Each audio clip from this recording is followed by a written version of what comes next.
नमस्कार. तर मी आणि शिव आलो आहोत आमच्या शेतामध्ये. तर शिव बघा आमचा कसा चिक्कूच्या झाडावरती बसलेला आहे. आणि आज शिवच्या शाळेमध्ये बाजार होता.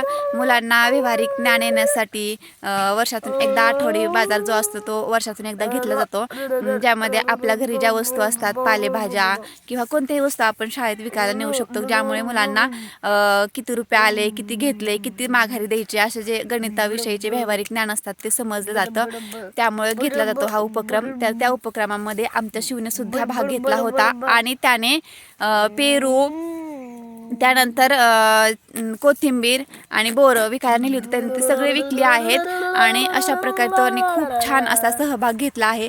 तर शिव सांग ना, तू काय काय नेलं होतं, काय काय विकलं? पेरू, पेरू, बोर, सीताफळ आणि कोथिंबीर. किती रुपयाची विकली? कोथिंबीर 10ला 2. हा.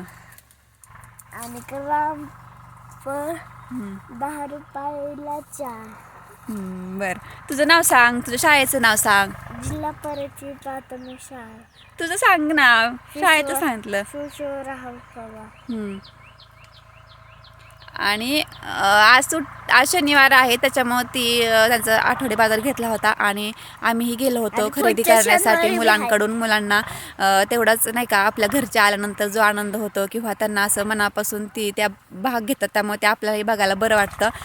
त्यामुळे मीही गेले होते आणि त्यांनी खूप छान असा सहभाग घेतला होता.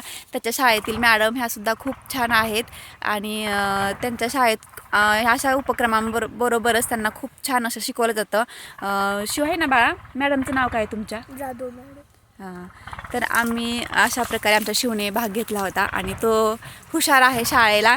आणि तो बघा चिक्कूवरती बसलेला आहे. बघ ना आपल्या रानात काय काय आहे, दाखव चला.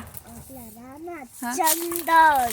हां, हे चिक्कूचं झाड आहे आणि इकडं जांभळीचं झाड आहे ना बाळा, जांभळीचं झाड आहे. आणि इकडं पेरू आणि चंदन दोन्ही एकत्र आहे. एक पेरूचं एक चंदनाचं असं झाड आहे आणि बाकीचे नारळाचे ह्याचेच आहेत आमच्या घराच्या साईडनी.